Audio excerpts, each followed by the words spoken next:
அகத்தீசாய நம. ஓம் அகத்தீசாய நம. ஓம் அகத்தீசாய நம. ஓம் அகத்தீசாய நம. ஓம் அகத்தீசாய நம. ஓம் அகத்தீசாய நம. ஓம் அகத்தீசாய நம. ஓம் அகத்தீசாய நம. ஓம் அகத்தீசாய நம. ஓம் அகத்தீசாய நம. ஓம் அகத்தீசாய நம. ஓம் அகத்தீசாய நம. ஓம் அகத்தீசாய நம. ஓம் அகத்தீசாய நம. ஓம் அகத்தீசாய நம. ஓம் அகத்தீசாய நம. ஓம் அகத்தீசாய நம. ஓம் அகத்தீசாய நம. ஓம் அகத்தீசாய நம. அன்புள்ள பெரியோர்களே, தாய்மார்களே, வணக்கம். அன்பர் நல்லவண்டவர்கள் சித்தர்கள் போட்டி தொகுப்பை படித்தார்கள். அன்பர் நடராஜன் அவர்கள் மாணிகவாசன் அவர்களுடைய சிவபுராணத்தை பாராயணம் செய்தார்கள். அன்பர் கருணாகரன் அவர்கள் வான்புகழ் வள்ளுவ பெருமானுடைய திருக்குறளை படித்தார்கள். அன்பர் மாதவன் முன்னுரை செய்தார். அன்பர் பாண்டியன் நாரத மகரிஷியின் நூலை சுருக்கமாக சொன்னாலும் மிக சிறப்பாக சொல்லியிருக்கிறார். எல்லோரும் எல்லா நலமும் பெற்று வாழ வேண்டும் என்று மனமாற வாழ்த்துகிறேன். இன்று அவா அறுத்தல். அப்பா ஆசையை அறுக்க வேண்டும். ஆசை அவா என்பது ஆசை அறுக்கணும்னு சொல்கிறார். இந்த ஆசை ஏதோ ஒரு குறிப்பிட்ட காலத்துக்கு ஒரு 1000 ஆண்டுகளுக்கு முன்னே வந்ததா, இல்லை பல ஆயிரம் ஆண்டுகளுக்கு முன்னே வந்ததா, பல லட்சம் ஆண்டுகளுக்கு முன்னே வந்ததா? இந்த ஆசை பல லட்சம் கோடி ஆண்டுகளுக்கு முன்னுமே ஆசை இருந்தது. இப்போ இந்த ஆசை காமத்தால் வந்ததா? ஆசை காமத்தால் வந்தது. காமம் எப்படி வந்தது? அது இயற்கை. இந்த காமம் பெண்ணினால் வந்ததா, இல்லை வேறு உணவுப் பொருளால் வந்ததா? பெண்ணினால் வந்திருந்தால் பெண் முன்னே பிறந்திருப்பாளா? சரி, பெண்ணுக்கு ஆசை வந்தது ஆண் காரணமா? அப்போ ஆண் மகன் முன்னே தோன்றினானா? இந்த ஆசை அல்லது காமம் உலகம் தோன்றும் போதே வந்திருக்கு. அப்போ அந்த ஆசையை அல்லது காமத்தால் தான் ஆசை வந்தது. அப்போ இயற்கை. அப்போ உலகம் தோன்றும் போது இருவரும் சேர்ந்து தான் தோன்றியிருக்கிறார்கள். ஒன்று முன்னே தோன்றி ஒன்று பின்னே தோன்றியிருக்க முடியாது. பெண்ணும் ஆணும் ஒரு நொடியில் தோன்றியிருக்கிறார்கள். ஒரு நொடியில் உலகம் இந்த ஆன்ம இப்போ மனித மறுக்குமான தோன்றியிருக்கிறது. எல்லா ஜீவராசிகளும் 84 லட்சம் ஜீவராசிகளும் ஒரு நொடி பொழுதில். இது உலகம் மட்டும் தோன்றியதா, இல்லை சூரியன் முன்னே தோன்றியதா, நீர் தோன்றியதா, நிலம் தோன்றியதா, காற்று தோன்றியதா, சூரிய கதிரவன் தோன்றினானா, இல்லை ஆகாயமா? ஆகாயம் வெட்ட வெளியாது கொண்டிருக்கல. இத்தனை அண்டங்களும் லட்சோப அண்டங்கள் இருக்கு. சிறிதாகவும் பெரிதாகவும் உள்ளது. அதில் சில அண்டங்கள் குளிர்ச்சியாக இருக்கும், சில அண்டங்கள் இது எரிமலையாக இருக்கும். ஒரு பெருமன் அண்டங்கள் அடிமுடி பெருமையை உண்ண முடியாதவற்றின் 1000 கோடி மாலண்ட மரணம் உற்றா கோடா கோடியே திருகளறு பலகோடி ஈசனண்டம் சதா சிவாண்டம் என்னிறந்த திகழ்கன்ற மட்டையை பெருஞ்சக்தி சத்தரம் சீரண்டம் என் புகழ்வேன். உரு அண்டங்கள் அத்தனை அருள்வெளியில் ஒரு சிறு அணுக்களாக ஊடாசிய அவ்வெளியில் நடுநின்று நடைபெறும் ஒரு பெரும் கருணை அரசேனர். இத்தனை பல கோடானு கோடி அண்டங்களை ஒரே ஒரு சக்தி, எனம் புரியாத சக்தி இல்லை, எனம் புரியும், அவள் தான் செய்திருக்கிறாள். அரூபமாக இருக்கிறாள். அரூபமாக இருந்து லட்சோப கோடான கோடிய அண்டங்களை படைத்திருக்கிறாள். ஒரு நொடியில் படைத்திருக்கிறாள். ஏன் படைத்திருக்கிறாள்? யாருக்கு விளக்கம் தெரியவில்லை. இத்தனையும் படைத்திருக்கிறாள். அவள் என்ன செய்திருக்கிறாள்? இத்தனை அண்டங்களையும் பல்வேறு அண்டங்கள், சில அண்டங்கள் அக்னி புலம்பாக இருக்கும், சில அண்டங்கள் எரிமலையாக பொங்கும், சில அண்டங்கள் வெறும் ஐசு கட்டியாகவே இருக்கும், சில அண்டங்கள் ஆனால் அத்தனை அண்டங்களும் இயங்கிக்கிட்டே இருக்கும். எது எல்லாம் அந்த ஒரு இயக்கத்துக்குள்ளேயே இருக்கும். எல்லா அண்டங்களும் ஒரு நொடியில் இயங்கிக்கிட்டே இருக்கும். அது தொடர்ந்து இயங்கிக்கிட்டே இருக்கும். அது சில அண்டங்கள் இது பூமி போன்று ஆயிரக்கணக்கான பெருசு, பூமி போன்று ஆயிரக்கணக்கான பெருசு பிரம்மாண்டமான அண்டங்கள், சிறிய அண்டமாகவும் பெரிய அண்டமாகவும் இருக்குது. இத்தனையும் படைத்து விட்டு ஆசையாகவும் நிற்கிறாள். அவள் தான் ஆணாகவும் இருக்கிறாள், பெண்ணாகவும் இருக்கிறாள், பல்வேறு ஜீவராசிகளாக இருக்கிறாள், தாவரமாக இருக்கிறாள், இனம் புரியாது இருக்கிறாள். அங்கே புரியாதவர்களுக்கு காமரூபியாகிற மோகினியாக இருக்கிறாள். புரிந்தவருக்கு அவள் தாயாக இருக்கிறாள். அவள் காளியாக இருப்பாள், சாந்தமுள்ள சக்தியாக இருக்கிறாள். இப்படி எண்ணம் புரியாது இப்படி மும்மலத்தில் சார்ந்திருப்பாள். அங்கே காமத்துக்கு காரணமாக இருப்பாள். பெண் உறுப்பாகவும் ஆண் உறுப்பாக இருப்பாள். காமத்துக்கு காரணமாக இருந்து கருத்தரிக்கவும் செய்வாள். அந்த கருவிலும் இருப்பாள். அந்த கரு உருவாகி குழந்தை பெற்ற பின் அந்த தாய்க்கு பாசத்தை தந்திருப்பாள். முன்னே அவள் தான் காமத்தை தந்தாள். காமத்தை தந்த அவளே பாசத்தை தந்திருக்கிறாள். அது மட்டுமல்ல, பிறந்த குழந்தைக்கு பாலாகவும் மாறுகிறாள். இப்படி பல்வேறு வகையாக மாற்றம் அடைந்துகிட்டே இருப்பாள். ஆனால் அவள் அருவமாக இருக்கிறாள். யோகிகள் பார்க்கும்போது பூர்வ மத்தியில் சிறு குழந்தை போன்று இருக்கிறாள். அதே சமயத்தில் வாழை பூர்வமாக 10 வயசு குழந்தை 10 வயசு பெண் போன்று இருக்கிறாள். சில பேருக்கு மூக்கு மட்டும் இருக்காது, மூக்கரிச்சியாக இருப்பாள். என்ன விந்தை! வேகமாக நடந்து வருவாள். சில சமயத்தில் முதுமை காட்சி தருவாள். காலையில் இளமங்கை போன்றிருப்பாள். மதியத்தில் குடும்ப பெண் போன்றிருக்கிறாள். மாலையத்தில் கிளவியாக இருக்கிறாள். ஒரே பெண் இப்படி காட்சி தருவாள். இந்த காட்சிகளை யோகிகள் மட்டும்தான் அறிய முடியும். என் ஆச்சரியம்! காலையில் சிறு குழந்தை போன்று, மதியத்தில் குடும்ப பெண் போன்று, ஒரு திருமணம் ஆன பெண் போன்றிருக்காள். மாலையில் முதுமையாக இருப்பாள். இப்படி காட்சிகள் தந்துகிட்டே இருப்பாள். இவள் ஏன் இப்படி ஒரு செயல்பாடு வைத்திருக்கிறாள்? எல்லா உயிர்களுக்கும் காமத்தை தந்து கருவுரு செய்து அந்த குழந்தைக்கு தான் பால் கொடுக்க முடியாது. இப்போ ஒரு மான் இருக்கு, ஒரு ஆட்டுக்குட்டி இருக்கு, மான் இருக்கு. அந்த மானுக்கு கரு தரிப்பதற்குரிய வாய்ப்பை தந்து சுருக்கமாக சொல்கிறேன். அந்த மான் அல்லது இன்னொரு மூர்க்கத்தனமான மிருகங்கள் புலி குட்டி போடும், அது நாய் குட்டி போடும், ஆடு குட்டி போடும், மாடும் கன்று போடும். அப்போ என்ன செய்கிறாள்? அந்த கன்றை காப்பாற்ற வேண்டிய கடமை அதுக்கு உண்டாக்கியிருக்கிறார். இப்போ ஒரு நாய் குட்டி போட்டால் அது யாரும் நெருங்க முடியாது. அந்த குட்டியை தான் பால் ஊட்டி காப்பாற்றி அதுக்கு பருவம் வரை மட்டும் அந்த நாய்க்கு பாசத்தை தந்திருக்கிறாள். காமத்தையும் தந்து அந்த குழந்தைகள் அந்த குட்டிகளுக்கு பாலுக்கு ஊட்டுவதற்கு வாய்ப்பும் தந்து அந்த நாயை அந்த குட்டியை காப்பாற்றுவதையும், பிறகு வயது வந்தவுடனே இப்போ ஒரு குறிப்பிட்ட போனவுடனே அது ஓடி போடும். இதுமாதிரி எல்லா பறவையினங்களிலும் அப்படி தான். குஞ்சு பொறிக்க முட்டை வைப்பதற்கு காரணமாக இருப்பாள். குஞ்சு வைப்பதற்கு காரணமாக இருப்பாள். அந்த என்ன செய்ய அந்த பறவையினம் வெளியில் உணவு பொருளை கொண்டு குஞ்சிக்கு ஊட்டும், கொஞ்சம் உணவு இறை கொடுக்கும். பிறகு குஞ்சு முதிர்ச்சி அடைஞ்ச அது பாட்டு ஓடிவிடும். ஆக அதுக்கு அந்த காகத்துக்கு முட்டைக்கு காரணமாக இருந்து அதுக்கு உள்ளே கருவாக இருக்கும், 2 வகை கரு இருக்கும். அது குஞ்சு பொறிக்க செய்து அந்த குஞ்சிக்கு தாய் பறவை உணவு கொடுத்து, தாய் பறவையோ தந்தை பறவை உணவு கொடுத்து ஒரு பருவம் வர மட்டும் அதை காப்பாற்றி பருவம் வந்தது அது ஓடி போடும். அந்த பொறுப்பை அந்தந்த ஜீவராசிகளை வைத்திருக்கிறாள்.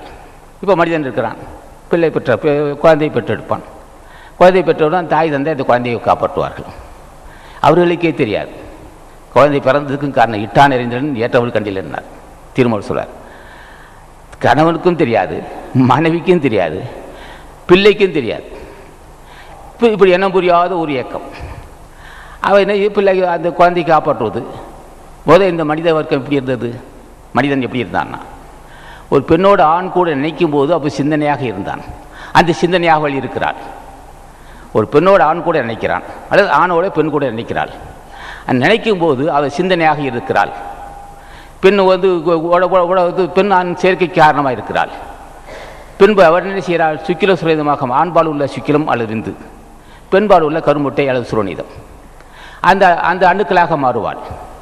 மாறி என்ன செய்கிறாள்? கருப்பையில் தங்க செய்வாள். தங்க செய்து அந்த சிற்றணுக்கு தான் ஒரு கரு தரிப்பதற்கு தங்க செய்து பின் கருவளை செய்து கரு வளர வளர பின்பு அது ஒரு 10 மாதம் குழந்தையாக மாறுவாள். முதல் சிந்தனையாக இருந்தால் அதே தாய் எல்லா இயற்கை எண்ணெய் பல கோடி எண்ணெய்களும் நொடி பொழுது பிடித்த அந்த இயற்கை எண்ணெய் முதல் சிந்தனையாக இருந்தாள். பெண்ணோடு கூட நினைக்கும் போது அவள் சிந்தனையாக இருந்தாள், அருவமாக இருந்தாள். பின்பு ஆண் பெண் செயற்கைக்கான கருவிகளாக உறுப்புகளாக மாறுவாள். பெண்களுக்கு கருப்பை வைத்திருப்பாள். ஆணுக்கு சிக்கிரம் இருக்கும். கருப்பையில் கலந்தவுடன் அந்த வினாடிக்கு வினாடி அந்த மாற்றம் அடைந்து பின்பு என்ன செய்கிறா? அந்த குழந்தை பருவம் வரும். அப்போது சிந்தனையாக இருந்தது திரவ பொருளாக மாறியது. சிந்தனை அருவமாக இருந்தது, பிறகு திரவ பொருளாக மாறியது.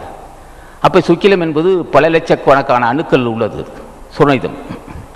அப்போ பல லட்சம் அணுக்களாக மாற செய்து திரவப்பொருளாக இருந்து பின் கரு கூடும்போது கருப்பையிலிருந்து மென்மையான ஒரு திடப்பொருளாக மாறி வரும். பின்பு கருவி காரணங்கள் உருவாகும்.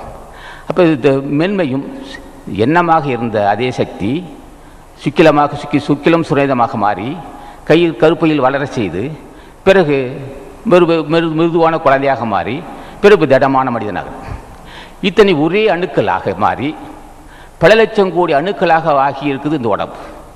பல லட்சம் கோடி அணுக்கள் ஆரம்ப காலத்தில் திரவப்பொருளாக இருந்த இந்த உடம்பு ஆண்பால் சுக்கிலம் திரவப்பொருளாக இருந்தது. முதல் சிந்தனையாக இருந்தது, பிறகு திரவப்பொருளாக மாறியது, பிறகு உருண்டு திரண்டு ஒரு பருவத்துக்கு வந்தது. சுருக்கமாக சொல்கிறேன்.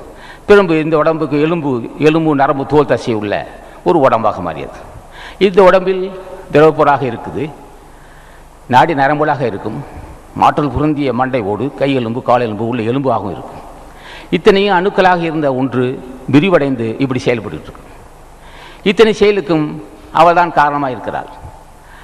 அவள் தான் ஆசையாக இருக்கிறாள், அது காமமாக இருக்கிறாள். இருந்து உலக மக்களை எல்லா உயிர்களையும் மனிதன் மட்டுமில்லை எல்லா உயிர்களையும் இயங்கச் செய்கிறாள். வள்ளுவன் பார்த்தான். வள்ளுவன் இந்த ஆசை அவா அறுத்தல் என்று சொல்லப்பட்ட ஒன்றை மற்ற ஜீவராசினும் கூப்பிட்டு சொல்ல, மாடு உனக்கு ஆசை வேண்டாம், நான் உனக்கு இப்படி காம விகாரம் இருக்கக்கூடாது அப்படின்னு சொல்லலை. அது உண்பதும் இனப்பெருக்கம் செய்வதும் மற்ற ஜீவராசிகளோ இயல்பு. இவனும் உண்பான் இனப்பெருக்கம் செய்வான். இவனை பார்த்து அவாவை ஆசையை அறுக்கவேன்னு சொன்னான். இது ஆறறிவு உள்ளவன்.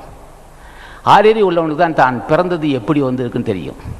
மற்ற ஜீவராசிகள் தெரியாது. சாப்பிடும், தீனி சிங்கும் இனப்பெருக்கம் செய்யும், உண்பதும் இனப்பெருக்கம் செய்தோடு நின்றுவிடும், அது தெரியாது. இவனுக்கு தெரியும் நாம் ஒரு சிந்தனையாக இருந்திருக்கிறோம். பிறகு உடல் சேர்க்கையின் காரணமாக திரவ பொருளாக மாறினோம். அந்த திரவ பொருளாகிய சுக்கிலம் பஞ்சபூத சாரங்கள், பஞ்சபூதத்தின் சாரங்கள். பெண்பால் உள்ள சுரேதமாகிய கருமுட்டை, அதுவும் பஞ்சபூதத்தின் சாரங்கள். அந்த பஞ்சபூதத்தின் சாரங்கள், அந்த பஞ்சபூதத்துடைய சாரங்களை பற்றி இவன் தெரியும். இவன் திரவமாக நாம் ஆறாவது அறிவுள்ளவன் தான் தெரியும். நாம் முதல் சிந்தனையாக இருந்தோம். பெரும்பு உடலுறு கொள்ளும்போது சுக்கில சுரேதமாக மாறினோம். உணர்வு கலங்கி ஆண்பால் பெண்பால் சேர்க்கையின் காரணமாக உணர்வு கலங்கி ஒழுகி விந்தாக மாறி பிறகு திரவப்பொருளாக இருந்து திடப்பொருளாக வந்திருக்கிறோம். நாளுக்கு நாள் திரவப்பொருள் குழந்தை பிறந்த பின் வினாடிக்கு வினாடி பரிணாம வளர்ச்சிக்கு உட்படுவோம். வினாடிக்கு வினாடி பரிணாம வளர்ச்சி உட்பட்டு இருக்கிறோம்.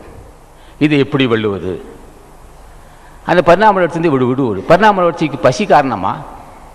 அது உணவு காரணமா? அது உணர்வு காரணமா? அது இயற்கை காரணமா? அது செயற்கை காரணமா? உடம்பு காரணமான இனம் புரியாத ஒரு இயக்கம். இதை அவன் அறிந்திருக்கிறான். ஆம், பசி காமத்துக்கு காரணம் பசி, பசி காரணம் இயற்கை. இந்த இயக்கத்துக்குள் ஒவ்வொரு அணுக்களிலும், உடம்பில் உள்ள பல லட்சம் கோடி அணுக்களிலும் ஒவ்வொரு அணுவிலும் பெண்மையும் ஆண்மையும் இருக்கும். ஒவ்வொரு அணுக்களிலும், உடம்பில் இருக்க பல லட்சம் கோடி அணுக்கள், ஒவ்வொரு அணுக்களிலும் பெண்மையும் ஆண்மையும் கலந்திருக்கும். பெண்மை ஆண்மை கலந்த அணுக்களில் ஆசையை பிரித்து எடுக்க வேண்டும். அப்போது அணுக்களை கொள்ளுவதா? அணுக்களை கொண்டால் இறந்து போகும். இப்போ ஒரு குறிப்பிட்ட அளவுக்கு வெப்பம் இருந்தால், உடம்பில் வெப்பம் இருந்தால், சராசரி வெப்பம் இருந்தால் அந்த அணுக்களை ஜீவித்திருக்கும். மிகுதியாக உஷ்ணம் வந்தால் என்னாகும்? 105 டிகிரி வந்தால் ஜன்னி பிறந்து விடும். அணுக்களுடைய செயல்பாடு குறைந்து விடும், ஜன்னி போன்றும். அப்போ அந்த அணுக்கள் வாதப்பித்தம் சிலைத்தியம் என்று சொல்லப்பட்ட வைத்தியம் இது. அப்போ உடம்புடைய தட்ப வெப்பமும் குளிர்ச்சி சேர்ந்தது. வெப்பமும் குளிர்ச்சியும் சமமாக இருந்தால் உள்ளே இருக்கிற அணுக்கள் சாகாது. அந்த வெப்பத்தை அறிந்து, வெப்பத்தட்பம்னு சொல்லுவோம், குளிர்ச்சியும் வெப்பமும் கலந்தே இருக்கும். சமமாக இருந்தால் உள்ளே இருக்க அணுக்கள் சாகாது. சற்று கூடவும் குறையும் இருந்தால் பிரச்சனை வரும். அவன் என்ன செய்கிறான்? ஞானிகள் அந்த உடல் கூறியை பற்றி நன்கு அறிகிறான். அறிந்து இந்த அளவுக்கு வெப்பநிலை இருக்குது, இந்த வெப்பத்துக்கு மீறிய சராசரி மனிதன் 105 டிகிரி வெப்பம் இருந்தால் ஜன்னி பிறந்து விடும். இவன் என்ன செய்கிறான்? ஞானிகள் தவ முயற்சியால் உப்பில்லா உணவும் சத்திய முறையோடு வாழ்ந்து, நெறிக்குட்பட்டு வாழ்ந்து அந்த அணுக்களுடைய இயல்பு அறிகிறான். உடல் கூர்த்தன்மை அறிந்து அந்த அணுக்களுக்கு உள்ளே இருக்க அந்த அணுக்களுக்கு ஒரு வகையான உஷ்ணம் தருகிறான். உஷ்ணம் தந்து அந்த அணுக்களுக்கு பெண்மை ஆண்மை சக்தியை குறைக்கிறான். மிகப்பெரிய ரகசியம் இது. பெண்மை ஆண்மையாக இருக்கக்கூடிய அணுக்களுக்கு ஒரு வெப்பத்தை கொடுக்குறான், ஒரு அனல் கொடுக்குறான். அந்த அனல் கணக்காக கொடுத்து வந்தால் எப்படி உடம்பு 198.4 டிகிரி வெப்பம் அந்த உஷ்ணம் இருந்தால் உடம்பெல்லாம் இருக்குமோ அதே வெப்பத்தை அளவறிந்து ஈவன் மெதுவாக அணுக்களும் சாகாமலும் அந்த அணுக்கள் சாகடித்தல் தான். அணுக்களை சாகடிப்பது தான் அவாறுத்தல். இது சின்ன விஷயம் இல்லை, பெரிய விஷயம். சரி, இப்பட்ட அறிவு இப்படியா வரும்? இப்பட்ட அறிவு எப்படி வரும்? திருவள்ளுவர் துணை இல்லாமல் வரும். இப்போ ஞானிகள் அத்தனை பேருமே இல்லறத்திறந்தவர் தான். வள்ளுவருக்கு வாசி என்ற ஒரு மனைவி, வசிஷ்டர் கூட அருந்ததின்னு ஒரு மனைவி இருக்குது, அகத்தியருக்கு லோபாமுத்திரன் என்ற ஒரு மனைவி. திருமணம் செய்தவர்கள் தான். திருமணம் செய்தவர்கள் எப்படி ஆசை இருக்க முடியும்? அவர் தான் சொல்கிறார். வள்ளுவர் வந்து குடும்பம் இல்லறம் செய்தவர் நமக்கு அறுத்தல்னு சொல்லுவார். ஏன்னா நீயே திருமணம் செய்திருக்கிறாய், நான் திருமணம் இல்லாமல் செய்திருக்கிறேன். இப்போ முதுபெருந்தலைவர் சுப்பிரமணியர், அவருக்கு 2 மனைவி. அப்போ அவர் என்ன செய்கிறார்? ஒரு வீரபாகு என்றது படைத்தலைவர் அவருக்கு, சுப்பிரமணியருக்கு. ஒரு முருக பக்தன் போய் கேட்டான். ஆசான் சொல்லுகிறாரே அவா இருக்க வேணும் சுப்பிரமணியன் சொல்லுகிறாரே, அவருக்கு வந்து 2 மனைவி இருக்கிறையா, வள்ளியும் தேவயானையும். அவர் வந்து ஆசை இருக்குன்னு எங்களுக்கு சொல்கிறார். வீரபாகுக்கு அவர் கோவம் வந்துடுச்சு, நரண்டு பல்ல கடித்தார். பூமியெல்லாம் கிடுகிடுன்னு அடுங்குது. ஐயா, சற்று கோபம் இல்லாமல் என் கருத்தை கேளுங்கள், எனக்கு சந்தேகம். அவர் 2 மனைவி திருமணம் செய்திருக்கிறார், அவர் வந்து தொண்டர்களுக்கு ஆசை இருக்குன்னு சொல்கிறார். அப்போ வீரபாகு சொன்னார், சந்தேகத்தை என்னுடைய ஆசான் பக்தன் என்றதுனால உனக்கு சொல்கிறேன், ஒன்று புரிந்து கொள். வள்ளி என்பது தூள தேகம். குறவர் வேடர் குலத்தை பிறந்தவர், அவள் வந்து வள்ளி என்பது தூள தேகம். தெய்வ யானை என்பது சூட்சும தேகம். இது இச்சாசக்தி, இது காமத்துக்குரிய தேகம் உள்ளது. இச்சாசக்தி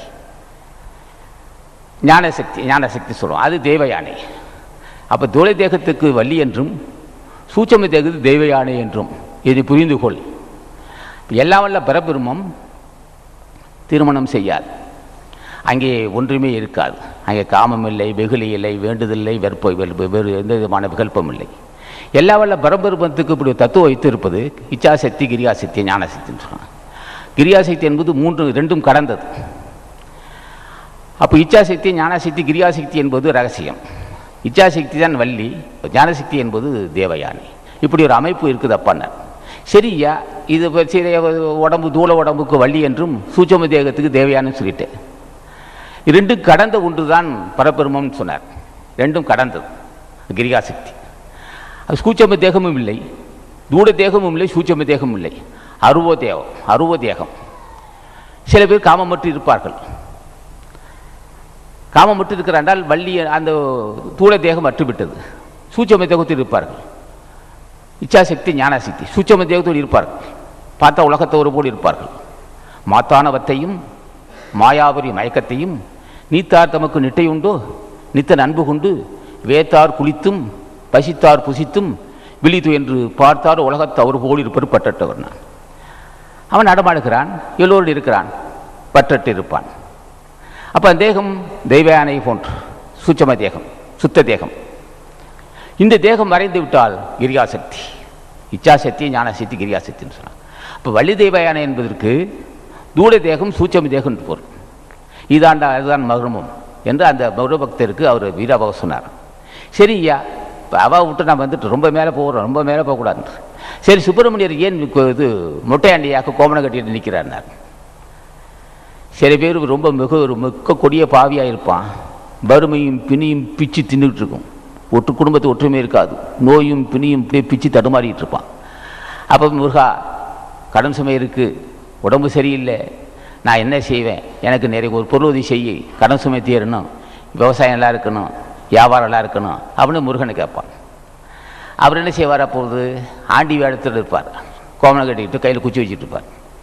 நானே மறுவேசி இல்லாமல் குப்பையில் இருந்து கோமணத்தை கட்டிகிட்டு இருக்கிறேன், நான் ஏண்டா செய்வேன்னாரான். என்ன காரணம்? அவன் ஆண்டி வேடத்தோடு இருக்கிறான், கையில் குச்சி வச்சுட்டு கோமணம் கட்டிட்டு நிற்கிறான்.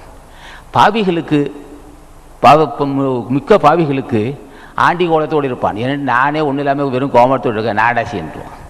சரி, மறுநாள் ராஜ்யவடம் போட்டிருக்கான்னா புண்ணியவான்களை வருவாங்கய்யா.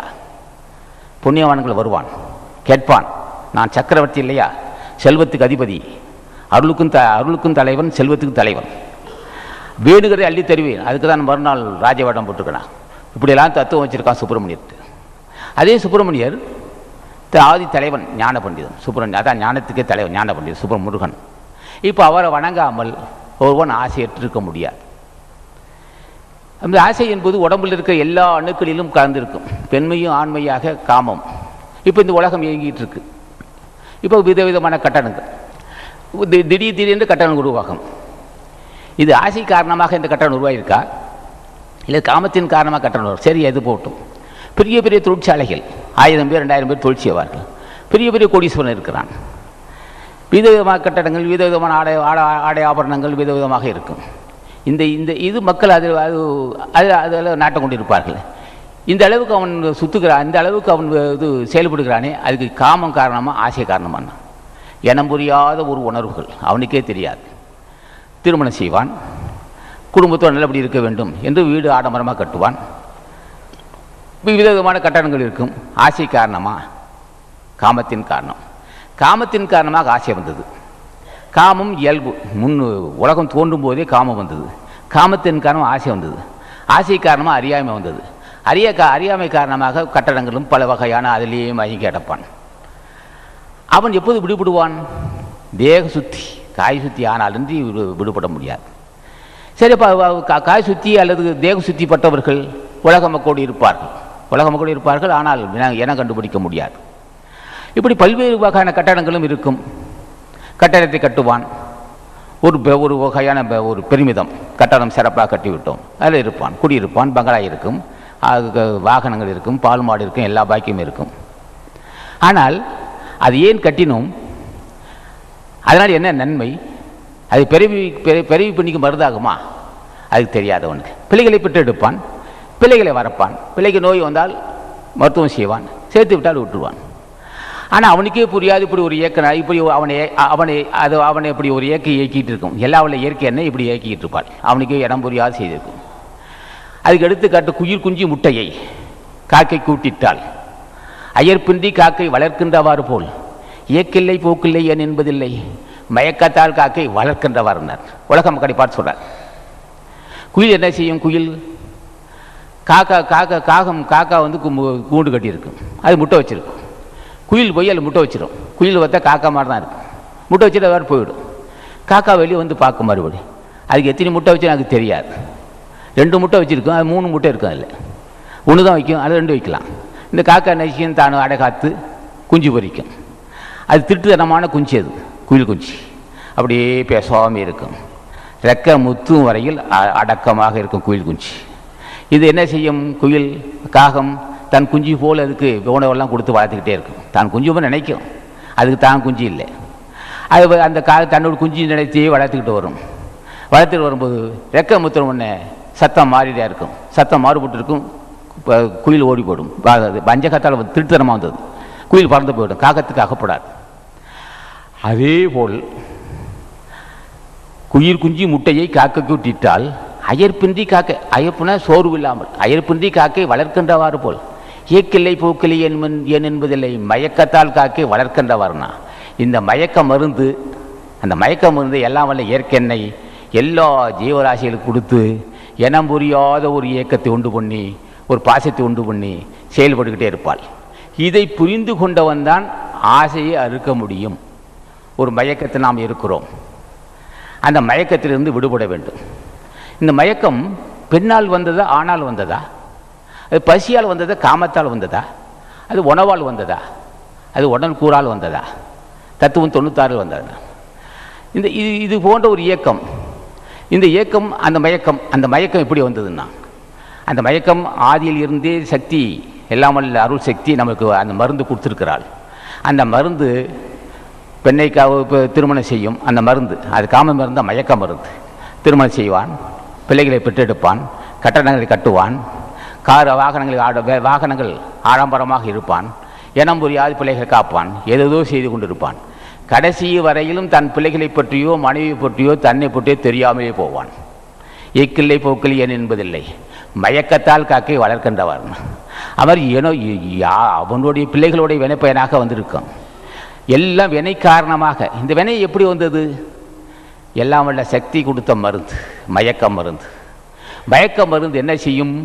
அது பாசம் என்ற மருந்து, அது காமம் என்ற மருந்து, அது ஆசை என்ற மருந்து. அந்த மருந்து அல்லது மயக்க மருந்து எல்லா உயிர்களுக்கும் கொடுத்து அது இனம் புரியாது இருந்துக்கிட்டு இருக்கும். இனம் புரியாத ஒரு இயக்கம் நடந்துட்டு உலகத்தில், மனித வர்க்கம் எல்லா ஜீவராஜ். அந்த இயக்கத்தை கண்டுபிடித்து நமக்கு என்ன காரணம், ஏன் இந்த நிலைமை வந்ததுன்னா, காமம் வெகுளி மயக்கம் இவை மூன்றும் நாம கடகொடு நோயை வள்ளுவன்னா. காமம் வெகுளி, காமம் அதை எடுத்தோடனே காமம்னு சொல்லிட்டான். வெகுளி என்பது கோபம். காமம் வெகுளி மயக்கம், மயங்குதல். நிலையில்லாத ஒரு அழகை கண்டு நிலையில்லாத பொருளை கண்டு மயங்குதல் அல்லது சார்ந்திருத்தல். இந்த மூன்று நாம கடக்கொடு நோயின். இது மூன்று இந்த நாமம் கட்டுவிட்டால் மூன்று காமம் கடை வேண்டும், கோபம் நீங்க வேண்டும், மயக்கம் தெளிய வேண்டும். மயக்கத்துக்கு காரணம் என்ன? உடம்பா, உயிரா, உணர்வா, அறிவா, பெண்ணா, ஆனா, உலகமா என்று புரியாது. இந்த மயக்கத்துக்கு உடம்பு காரணமா உயிர் காரணம், ரெண்டும் சேர்ந்தே இருக்குது. இந்த மயக்க மருந்தை எல்லாம் வல்ல இயற்கையை தந்திருக்கிறாள். அதுக்குள்ளே அற்புதமான ஒரு அமிர்தம் தந்திருக்கிறாள். மயக்க மருந்தை கொடுத்த அவளே, புரிந்து கொள் மகனே, இதுக்குள்ள அமுதம் இருக்குன்னா. இதற்குள் நான் மயக்க மருந்து கொடுக்கவில்லை, அதோடு ஒரு துளி சுத்தமான ஒரு துளி அமிர்தம் தந்திருக்கிறேன். 99 துளி மயக்க மருந்து, ஒரே ஒரு துளி மட்டும் அமிர்தமாக இருக்கு. இந்த 99 துளி மருந்து, மயக்க மருந்து, அந்த ஒரு துளியை தட்டி எழுப்பதற்கு தான் தந்திருக்கிறேன். 99 துளி, 100 மில்லி வச்சுக்கல, 100 மில்லி மருந்து கொடுத்துருக்கிறாள். அதில் 1 மில்லி அமிர்தம் தந்திருக்கிறாள். இந்த 99 மில்லி மயக்க மருந்து நீங்கினால் அந்த ஒரு துளியாக அமிர்தம் வெளிப்படும். ஏன் படைக்க என்னை இப்படி வஞ்சித்திருக்கா என்று இயற்கை என்னை கேட்டான். நான் வஞ்சிக்கவில்லை. அந்த மருந்து, அந்த ஒரு துளி அமிர்தம் வெளிப்பட வேண்டுமென்றால் இந்த 99 மில்லி மயக்க மருந்தை நீ அறிந்து கொள்ள வேண்டும். அந்த மயக்க மருந்து தான் உலகத்தை ஆட்டி படைச்சிட்டு இருக்கு. அதை ஞானிகள் புரிந்து கொண்டார்கள். ஞானிகள் புரிந்து கொண்டு அந்த மயக்க மருந்தை புரிந்து கொண்டு அந்த மயக்கத்தை நீக்கிவிட்டார்கள். அந்த மயக்கம் எப்படி தீரும்? அந்த மயக்கம் என்ற காமம், அது மயக்கம் என்ற ஆசை, அது மயக்கம் என்ற அறியாமை, அது மயக்கம் என்ற கற்பனை, இனம் புரியாத கவலைகள். அந்த மயக்க மருந்து தந்தது நோக்கம் அந்த ஒரு துளியாக அமிர்தபானத்தை புரிந்து கொள்வதற்கு தான். இந்த 99 மில்லி மயக்கம் அல்லது நஞ்சு, அது விஷம், அது நஞ்சு விஷத்தை 99 மில்லி வைத்து ஒரு துளி அமிர்தத்தை வைத்திருக்கிறாள். இந்த 99 மில்லி விஷம் நீங்குவதற்கு நீங்கினால் அன்றி அந்த ஒரு துளி அமிர்தம் வெளிப்பட வேண்டுமென்றால் 99 மில்லி விஷம் நீங்க வேண்டும். இனம் புரியாத பேச்சுகள். என்னையா இப்படி பேசுகிற? இந்த தேகத்துக்குள்ளவா அற்புத சக்தி இருக்கு? இந்த தேகத்துக்குள்ளவா விகாரமான காமம் இருக்கு? இந்த தேகத்துக்குள்ள அற்புத சக்தி இருக்குங்கிற இந்த தேகத்துக்குள் இனம் புரியாத ஒரு என்னை 99% நஞ்சு உடம்பாக இருக்கு. எந்த உடம்புக்குள் ஒரு துளி அமிர்தத்தை வைத்திருக்கிறாயே என்பது வஞ்சனையா? இல்லை இல்லை இல்லை. இந்த 99 மில்லி விஷத்தை நீக்கினால் அன்றி அந்த ஒரு துளி அமிர்தத்தை நீ அறிந்து கொள்ள முடியாது. அப்போ என்ன செய்ய வேண்டும்? உனக்கு அறிவு பத்தாது. இது என்னுடைய மகன் இருக்கிறான். இப்போ ஏற்பட்ட உலகத்தை தோற்றுவித்து, ஆறறிவுள்ள மனிதனை தோற்றுவித்து 99 மில்லி விஷத்தை கலந்த ஒரு ஆணும் பெண்ணையும் வைத்திருக்கிறேன். என் மகன் ஒரு மகன் இருக்கிறான். அவன் யார்? அண்ணா அவன்தான் என் முதல் மகன் சுப்பிரமணியர், ஞான பண்டிதன். அவனுக்கு அருள் செய்திருக்கிறேன். அவனுக்கு அருள் செய்து அவன்தான் இதை அறிந்து அவனுக்கு முழு ஆதரவு தந்திருக்கிறேன். இவ்வளவு பெரிய சக்தியை நான் படைத்து மனிதவர்க்கு அறிய முடியாமல் போகுமே என்று கலங்கும் போது அவனுக்கு மட்டும் தந்தேன். அவனுக்கு தந்து அவன் 99 மில்லி நஞ்சை என்னுடைய ஆட்சி கொண்டு நீத்தி விட்டான். அவன் பெற்றதுதான் அமிர்தபானம். அது கல்வியை தரும், ஞானத்தை தரும், காமத்தை நீக்கும், கோபத்தை நீக்கும், மயக்கத்தை நீக்கும், அழிவில்லாத வாழ்வு தரும். அப்பேற்பட்ட ஒரு சக்தியை என் மகனுக்கு கொடுத்திருக்கிறேன். அவன் திருவடியை பற்று. முருகா என்று ஒரு முறை சொல்லு. முருகா என்று சொல்லப்பட்ட அத்தனை பேர் ஞானியாவான். அதை ஞான பண்டிதா என்று அழைத்துப்பார். அருமுக பெருமானை சண்முகநாதா என்று அழைத்துப்பார். எப்படி அழைத்தார்னு அருள் செய்வான் அவன். முருகா எனவோ தரமோ தடியார் முடிமேல் இணைத்தார் அருள்வோன் எனார். இந்த உலகத்துக்கே முதல் தலைவன் நஞ்சை தன் உடம்பாகிய விஷத்தை நீக்கினவன் முதல் தலைவன். அவர் நாசி இல்லாமல் அகத்தியனாக இருக்க முடியாது. அவன் ஆசி இல்லாமல் நந்தீசனாக இருக்க முடியாது. பராக்கிரமசாலி புஜண்ட மகரேஷ் இருக்க முடியாது. அவன் ஆசி பெற்ற மக்கள். சரி, அவன் ஆசி பெறுவதற்கு என்ன செய்ய வேண்டும்? அவன் நஞ்சை நீக்கிவிட்டான். விஷத்தை வென்று விஷத்தை நீக்கிவிட்டான் தாய் அருள் கொண்டு. அது விஷம் நீக்கினால் அந்த தேகம் அமிர்த தேகமாக மாறியுள்ளது. விஷம் இருக்கும்போது எப்படி இருந்தது என்றான். கொடூரமான மனசாக, மூர்க்கத்தனமாக, வஞ்சனையாக, காமி விகாரமாக, நிலை இல்லாததை கண்டு நிலை இல்லாததை நிலை என்று மயங்குகின்ற மயக்கமாக இருந்திருக்கும் அந்த நஞ்சு. அவன் என்ன செய்தான்? அந்த நஞ்சு நீங்கியது. நஞ்சியாகிய விஷதேகம், நஞ்சியாகிய காமதேகம், நஞ்சாகிய கற்பனை, நஞ்சாகிய பொறாமை, நஞ்சாகிய கோபம், நஞ்சாகிய பல கொனைக்கேடுகள் நீங்கியது. இந்த விஷம் நீங்கியது, விவேகம் தோன்றியது. விஷம் நீங்கியது, அமிர்தபானம் தோன்றியது. விஷம் நீங்கியது, சரப்பறிவு வந்தது. விஷம் நீங்கியது, ரூபம் அரூபம் இல்லாத ஜோதியோட மாற்றுது. அப்போது உலகத்தில் அகத்தியர் சரி அவன்தான் அப்படிப்பட்டான். எல்லா ஞானிகளும் பெற்றிருக்கிறார்கள். அவன் ஆசா ஞானபண்டிதன் ஆசி பெற்று ஒரு 99 மில்லி 99% உள்ள இந்த காமதேகத்தை ஆசான் துணை கொண்டு நீக்கிவிட்டார்கள். அப்போ ஆசா ஞானபண்டிதன் வேறு, ராமலிங்க சாமி வேறு அல்ல. அத்தனை பேரும் இந்த விகாரத்தை நீக்கின மக்கள். அத்தனை பேர் ஞானிகள் வெற்றிதான். அதனால் என்ன செய்கிறான்? ஆறுமுகம் சத்குருநாதா ஞானபண்டிதா என்றாலும் சரி, அது ராமலிங்க சாமி என்றாலும் சரி, ஆசான் அகத்தீசாய் என்றாலும் சரி, அல்லது காசிப மகரிஷி, கௌசிக மகரிஷி, வியாக்கிரம ரிஷி, பதஞ்சலி முனி என்றாலும் சரி, அது பிருகு மகரிஷி, பிரம்மமுனி, தன்வந்திரி பகவான் என்றாலும் சரி, அத்தனை பேரும் ஒரே அமைப்புள்ளவர்கள். அத்தனை பேரும் விஷத்தை வென்றவர்கள். 99 மில்லி இருந்த 99% மில்லி இருந்த விஷத்தை நீக்கி ஒளி உடம்பு பெற்றிருக்கிறார்கள். அதுக்கு என்ன செய்ய வேண்டும்? இந்த வாய்ப்பு பெற்ற மக்கள் யார்? அது வள்ளுவன், திருமூலதேவன், காலாங்கி, போக மகரிஷி, கரூர் முனிவர். இப்படிப்பட்ட ஞானிகள் அந்த விஷத்தை நீக்கி இருக்கிறார்கள். அதை நீக்காமல் நிச்சயமாக அந்த இடத்துக்கு வர முடியாது. ஒரு துளி 99 மில்லி விஷத்தில் ஒரு துளி இருக்குமேயானால், உடம்பில் தங்கியிருக்குமேயானால், அந்த தேகம் மறுபடியும் எடுத்தியாக மறுபடி கருப்பைக்கு செல்ல வேண்டும். அவன் இறந்தே போவான். துளியோடு இருக்கக்கூடாது, உடம்பில் நச்சுத்தன்மை இருக்கக்கூடாது. சிறிதலுக்கு கண்டாலும் விலகி போவான்பார் காரைசித்தர். சிறிதலுக்கு கண்டாலும் உடம்புல இந்த அழுக்கு என்பது காமதேகம். இந்த அழுக்கு தான் ஆசையாக இருக்கு. இதே அழுக்கு ஆசையாக, அதே ஆசை பொறாமையாக இருக்கு, அதே ஆசை பேராசையாக இருக்கு, அதே ஆசை கோபமாக இருக்கு, அதே ஆசை வன் சொற்களாக இருக்கு. அப்போ தேகம் இந்த கொனைக்கேடு காரணம் உயிர் காரணமா, உடல் காரணமா? இரண்டுமே காரணம். காமதேகத்தின் காரணமாக தான் உயிர் மாசுபட்டிருக்கு. அப்போ என்ன செய்கிறான்? அந்த ஒரு துளி உடம்பில் இருந்தாலும் சரி, அந்த விஷம் இருந்தால் கொனைக்கேடு இருக்கும். விஷம் நீங்கிவிட்டது, சிந்தை தெளிவடைந்தது. விஷம் நீங்கிவிட்டது, தன்னை பற்றி அறியக்கூடிய தத்துவம் வந்தது. விஷம் நீங்கிவிட்டது, குரோத மனப்பான்மை இல்லை. விஷம் நீங்கிவிட்டது, கோபம் இல்லை. விஷம் நீங்கிவிட்டது, பழிவாங்க உணர்ச்சி இல்லை. விஷம் நீங்கிவிட்டது, காமம் இல்லை. விஷம் நீங்கிவிட்டது, பசி இல்லை. விஷம் நீங்கிவிட்டது, ஜாதி வரி இல்லை. விஷம் நீங்கிவிட்டது, அறியாமை இல்லை. விஷம் நீங்கிவிட்டது, இரவு புகழ் இல்லாத ஒரு இடத்துக்கு வர்றான் ஜோதி. அந்த துளி ஜோதியானது, அந்த அமிர்தமானது ஜோதியாக மாறுது. இது கண்டவர்தான் ஞானிகள். அதில் நவகோடி சித்தர்கள் அத்துணை பேரும் இத்த தன்மை பெற்றவர்கள், தன் உடம்பில் மாசற்றவர்கள். இருள் நீங்கி இன்பம் பயக்கும், மருள் நீங்கி மோசரு காட்சி ஒன்றா. இருள் என்பது உடம்பால் வந்ததா? இருள் என்பதுக்கு என்ன பொருள்? அறியாமை. இருள் என்பதுக்கு என்ன பொருள்? காமம். அந்த இருள் நீங்கி இன்பம் பயக்கும். வள்ளுவன் சொல்வான், இதில் இன்பம் எடையராது என்றும் அவாய்வனும் துன்பத்துள் துன்பங்கடின்னா உள் துன்பம் போது. அப்போ இருள் நீங்கி இன்பம் பயக்கும், இருள் நீங்கும். அப்போ இருள் என்பது என்ன? காமம், அது அறியாமை, அது விஷம். இன்பம் இருள் நீங்கும் எப்போது? ஞான பண்டிதா, சர்க்குருநாதா, மவனகுருநாதனே, முருகா, நீதான் பெரிய மனிதனாச்சு. யாராலும் வெல்ல முடியாத விஷயத்தை வென்ற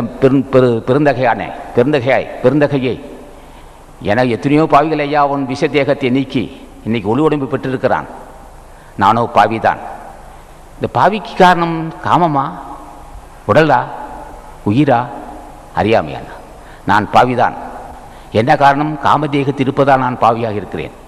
உன்னை கேட்கிறேன், கையேந்துகிறேன், யாசிக்கிறேன். எத்தனையோ பாவிகள் உன் ஆசி பெற்றிருக்கிறார்கள். பாவி என்று சொன்னால் அவன் காமதேகம் உள்ளவன். காமம் இருந்தால் அறியாமை உள்ளவன். காமம் இருந்தால் கோபம் உள்ளவன். காமம் இருந்தால் மூர்க்கத்தனம் உள்ளவன். காமம் இருந்தால் ஜாதிவெறி உள்ளவன். காமம் இருந்தால் வஞ்சனை உள்ளவன். காமம் இருந்தால் பழிவாங்க உணர்ச்சி உள்ளவன். காமம் இருந்தால் யான் என்று கர்வம் உள்ளவன். காமம் இருந்தால் தானே பெரிய மனிதன் என்றான், பெருமிதம், திரும்ப யான் என்ற கர்வம். இந்த காமத்தை அவன் வென்றவர்கள் அவர் ஞானிகள். அவரை கேட்கிறான், எத்தனையோ பாவிகள் ஐயா அவன் ஆசி பெற்றிருக்கிறான். நானோ பஞ்சமா பாவி. நான் என்னை போன்ற பாவிகள் எத்தனை பல பேர் உன் திருவடியை பிடித்திருக்கிறான். ஆனோ என்ன நான் என்ன பாவம் செய்தேனோ? உருகி தியானிக்க நினைக்கிறேன் தாயே, முடியவில்லை. நான் என்ன பாவம் செய்தேன்? அதுக்கும் ஆசி வேண்டும். உருகி தியானிக்க நான் நினைக்கலாம். ஆனால் எனக்கு அருள் செய்ய வேண்டும். உன் ஆசி இல்லாமல் நான் உன் திருவடி உருக முடியாது, உருகி தியானிக்க முடியாது. தியானம் உன்னுடைய திருவடியை தியானிக்காமல் எனக்கு காமதேகம் இருள் நீங்க முடியாது. காமதேகம் நீங்காமல் எனக்கு தெளிவு வராது. காமதேகம் அறியாமை உண்டு பண்ணுகிறது. இருள் நீங்கி இன்பம் பயக்கும், மருள் நீங்கி மோசரு காட்சியார். காமதேகத்தில் தான் மருள் என்ற மயக்கம் இருக்கும். இருள் நீங்கி இன்பம் தரும். இருள் நீங்கினால் இன்பம் பயக்கும், இன்பத்தை உண்டு பண்ணும். மருள் நீங்கி மோசரு காட்சியார். மருள் நீங்கினால் போதுமா? அது எதுவுமே தேவையில்லைன்னா மாசரு காட்சியவர், மாசற்ற, அப்படின்னா காமதேகமற்ற காட்சி. அது காட்சின்னு அறிவு. அப்போ இருள் நீங்கி இன்பம் பயக்கும், மருள் நீங்கி மோசரு காட்சியவர்னா இப்பேற்பட்ட ரகசியம் எப்படி இருக்கு? ஏன்னா இதுக்கு அறியவதற்கு எந்த கல்வி வேணா? கல்வியும் வேண்டும், ஒரு படித்தறிய வேண்டும், கேட்டும் தெரிந்து கொள்ள வேண்டும். கேட்டால் போதும். கற்றிலாராயினும் கேட்க அது ஒரு ஒர்க்கத்தின் ஊன்றான் துணைனா வள்ளுவன். நீ கற்காவிட்டாலும் சரி கேட்டு தெரிந்து கொள்ளலாம். கல்வியும் கேள்வியும் ஒரு துணையே. நல்ல விஷயம் தெரிந்தவன், பொருள் அறிந்தவன் சொன்னால் அது நிச்சயம் பிறவிப்பு நீங்க மருந்தாக இருக்கும். உண்மை பொருள் அறிந்தவன் ஒரு வார்த்தை சொன்னால் அரும்பயன் ஆயும் அறிவினார் சொல்லார் பெரும் பயன் இல்லாத சொன்னான். உண்மை பொருள் அறிந்தவன் ஒரு கருத்து சொன்னால், ஒரு பொருளை உண்மை பொருளை சொன்னால் அது பிறவிப்பு நீங்கும் மருந்தாக இருக்கும். கற்றிலராயன் கேட்க அது ஒரு ஒர்க்கத்தின் நரகத்துக்கு ஒரு ஊன்றுகோள்னார். தடைப்பட்ட இடத்துக்கு ஒரு ஊன்றுகோளாக இருக்கும், ஒர்க்கத்தின் ஊன்றான் தோன்றான். ஆக அந்த அறியாமை இருக்கிறதுக்கு கல்வியும் வேண்டும், படிக்க வேண்டும். படித்தால் போதுமா? திருக்குறளை படித்தால் வந்துடுமா? மயக்க தேகமாச்சே, காமதேகமாச்சே, புரியுமா? நாம் இருட்டில் அல்லவா இருக்கிறோம். இவ்வளோ வெளிச்சம் இருக்கு. காமதேகம் என்று இருட்டில் கிடப்பதனால் திருக்குறள் படித்தால் புரியாது. அவ்வளவு பெரிய விஷயம் திருக்குறள், சின்ன விஷயம் அல்ல. காமதேகத்தின் காரணமாக அறியாமை இருக்கு. அறியாமை என்பது இருட்டில் கிடக்கிறான். இருட்டில் கிடக்கிறான். ஒளி பொருந்திய திருக்குறளை தொடுகிறான், படிக்கிறான் முடியவில்லை. படிக்கிறான், அதுக்குள்ளே நுழைய முடியவில்லை. நுட்பமான நூல் வள்ளுவன் திருக்குறள் நூல் நுட்பமானது, அதி நுட்பமானது. அப்பேற்பட்ட நூலை படிக்கிறான். படிக்க வேண்டும். ஒரு எல்லை கொஞ்சம் தெரியும், அதில் கேட்டறிய வேண்டும். கட்டிலராயன்னு கேட்கணும், அறிந்தவன்கிட்ட கேட்க வேண்டும். பிறவி துன்பத்தை பற்றி அறிந்தவன் கேட்க வேண்டும். சூட்சம தேக்கத்தை அறிந்தவன் அறிந்தவன் சூட்சம தேக்கத்தை அறிந்தவன் சொல்ல வேண்டும். 99% உள்ள நச்சு தேகத்தை நீக்கணும் சொல்ல வேண்டும். ஒளியோடு பெற்றவன் சொல்ல வேண்டும். ஒளியை அறிந்தவன்.